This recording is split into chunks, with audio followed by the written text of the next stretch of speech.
c'est que M. Tshisekedi a fait de la division une arme, la discrimination. Il y a des Congolais à qui il prétend distribuer la nationalité ou la refuser comme discrimination. Beaucoup de Congolais vivent en exil, juste parce qu'on leur a dit que vous n'êtes pas des Congolais. Plus particulièrement dans cette catégorie, vous avez les communautés Tutsi, mais je dirais pas seulement les communautés Tutsi, mais les communautés rwandophones, juste parce qu'ils parlent le Kinyarwanda, ils sont discriminés comme ça. Et aujourd'hui, on extrapole même toute personne qui parle le Swahili. Les Swahiliphones, on les considère tous comme étant des Rwandais. Aujourd'hui, à Kinshasa, vous vivez, j'espère que vous vivez ce qui se passe à Kinshasa. Un Swahiliphone est en danger. Et si vous voyez les gens que M. Tshisekedi a humiliés le plus, ce sont les Swahiliphones. Ceux qu'il a tués. Alors que c'est lui qui a volé l'argent, mais il fait arrêter Kamere.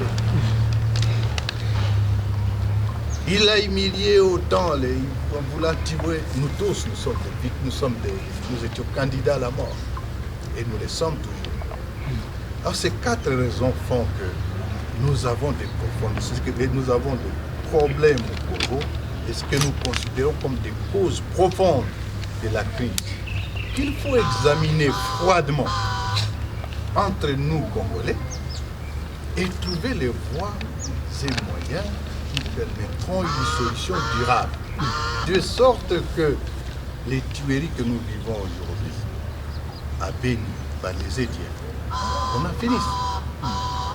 De sorte qu'en Ituri, il y a des communautés qui sont tuées tous les jours, les Héma. Ne sont-ils pas des Congolais, n'ont-ils pas des droits? De sorte que les Congolais retrouvent aussi sa dignité. Parce que dans tout cela, quand vous allez dans la ville de Kinshasa, c'est la ville la plus sale du monde. Et même pour ça, M. Tshisekedi a développé une thèse pour dire que tout ça, il n'y a pas de problème, même si la ville de Kinshasa est sale. La cause, c'est les Rwandais. Même quand les Congolais ne mangent pas, la cause, c'est les Rwandais. Évidemment, les Rwandais aujourd'hui le énième bouc émissaire. Parce qu'avant ça, c'était d'abord que non, c'est les FCC qui bloquent. Non, c'est Kabila qui bloque. Non, c'est Covid qui bloque. Et ce n'est pas ça. Et après, on est arrivé à non, c'est la Constitution qui bloque. Mais aujourd'hui, on dit même que c'est l'IDPS lui-même qui bloque. Oui. C'est ça la vérité. Alors, on regarde ces 4 raisons, ces 4 justifications. Nous ne pouvions pas rester les bras croisés. Malheureusement, il y en a ceux qui sont au monde et qui pensent que non, et ils sont bien en Amérique, ils mangent. Mais ils pensent qu'ils doivent régenter tout ce qui se passe au Congo. Et c'est eux qui doivent dire que tel est bon, tel est sain, tel lui, il est comme ça. C'est pourquoi ils nous distribuent des sanctions comme des arachides.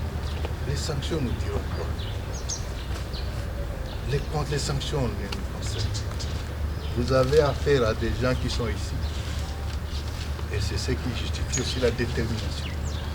C'est des gens à qui l'Américain dit non, vous êtes des satans. Vous êtes sanctionnés. L'Union européenne a dit non, vous n'êtes pas bon. Vous êtes sanctionnés. Et les mêmes personnes, Tshisekedi a dit non, ici vous êtes des condamnés à mort. Alors qu'est-ce qui nous reste? C'est des gens qui n'ont plus rien à faire. Et c'est des gens qui se battent sachant qu'ils n'ont plus rien à faire. Tout nous a été pris. Nos membres de famille sont dans des géoles de la DEMIAP, des l'ANR. Même mon épouse fait partie de ceux qui sont condamnés à mort parce qu'il a commis le péché d'avoir comme mari Nanga. Mes frères, mes beaux-frères, ils sont là-dedans. condamnés à mort arrêtés. Tous les biens ont été pris et je ne sais pas moi comment. C'est des voleurs qui ont... Pardon, vous avez souscrit, j'espère. Je vous donne bonne chance. Et je ne suis pas seul. C'est-à-dire que mes collègues, tels que nous sommes là, avec les cadres que vous voyez qui sont dans la sont des familles soit arrêtées, soit en fuite, en cavale, soit tuées. Et vous avez une justice à la main qui est tenue comme une télécommande. Arrête celui-ci, jette-le en prison, tue-le.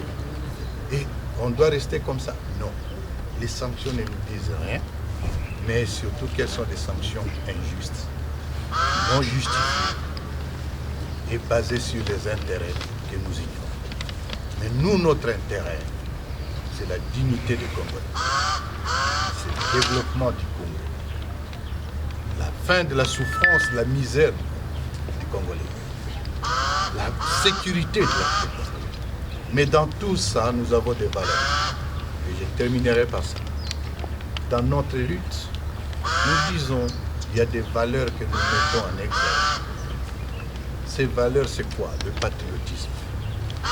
C'est ce que nous disons, ceux qui nous accusent à tort d'être des balkanisateurs, qu'ils soient maudits. Parce que le Congo restera un et indivisible. Nous avons comme valeur le sacrifice. Nous disons, notre salut ne viendra jamais de la Banque mondiale. Ne viendra jamais de l'Union européenne. Même s'ils ont des prétentions, des pensées, non, c'est eux qui doivent... Et même ont des problèmes. Il y a la guerre en Europe. Pourquoi ils ne résolvent pas, ils prétendent seulement résoudre. Notre salut ne viendra pas ni du Rwanda, ni de l'Ouganda, ni du Burundi. Notre salut, notre développement, notre sécurité viendra de nous-mêmes. Et nous sommes dans cette logique. Créer la dignité pour les peuples. Mais pour ce faire, la valeur primordiale, nous disons que le Congo est une mosaïque d'ethnies. Et c'est une richesse que Dieu nous a donnée. Nous prenons donc le vivre ensemble. Les discriminations doivent s'arrêter. Et pour tout cela, il faut refonder l'État. Parce que c'est avec l'État, avec une armée, une police, une administration non corrompue et une justice juste que nous allons arriver à cette fin. Notre valeur, nous disons que non, avec une nation créée, avec le vivre ensemble, avec la sécurité retrouvée à travers un État, nous ne ferons rien si nous-mêmes, nous ne nous mettons pas au travail.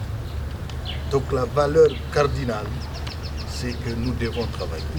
Nous envions beaucoup les Européens, les Occidentaux et les autres qui se sont développés.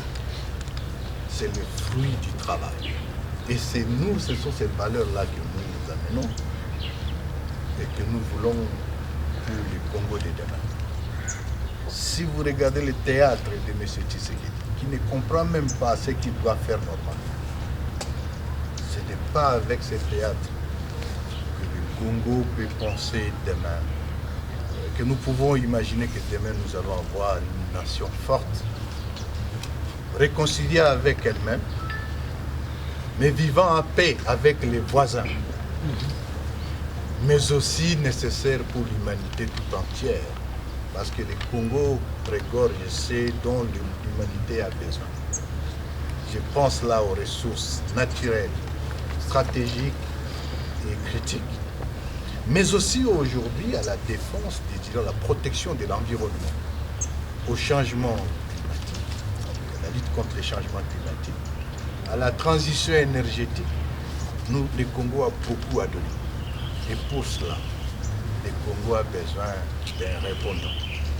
Je pense que sans risque de me tromper, les répondants aujourd'hui pour ça c'est justement la révolution, ce qui amène la révolution.